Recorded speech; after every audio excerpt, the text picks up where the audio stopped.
tayo ngayon sa may Malagasang Avenue. Imus, Cavite. Lakad-lakad tayo.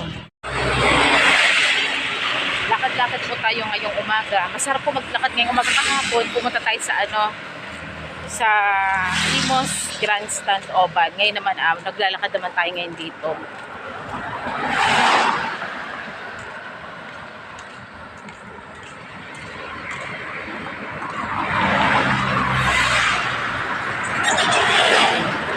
Sarap kasi maglakad pag ganitong umaga.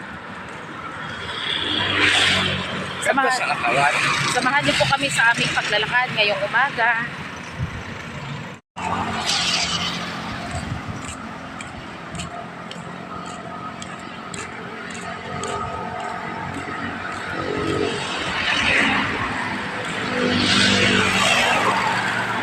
Dito lang tayo sa gilid.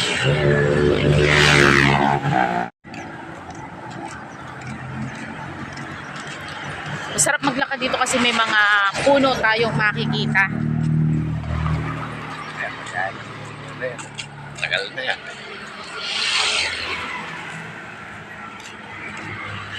Dito may mga taniman din dyan na saluyot.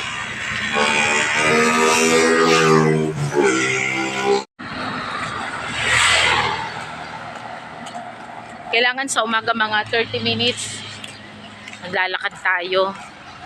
Kapag may oras po tayo para maglakad.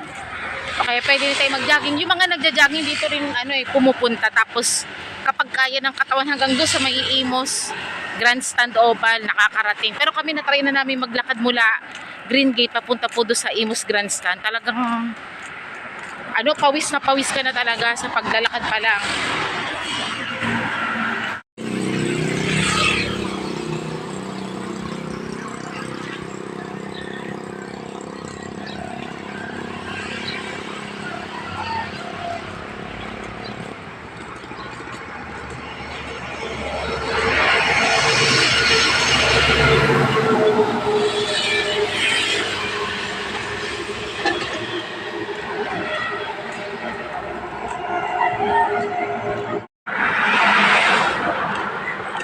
Doon tayo sa shortcut.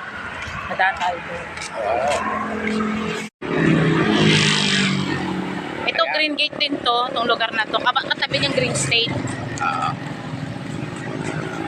Dyan tayo sa shortcut. Yan doon sa dulo ng Extension ng Green malapit Gate. sa kinukuhan natin gabi.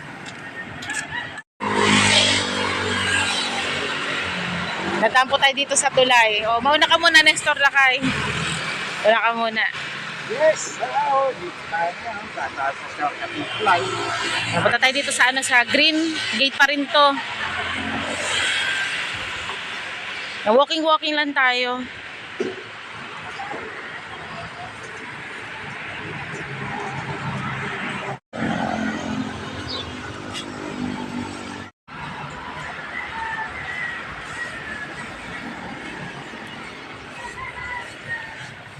Walking tayo. Dumaan po tayo ngayon dito.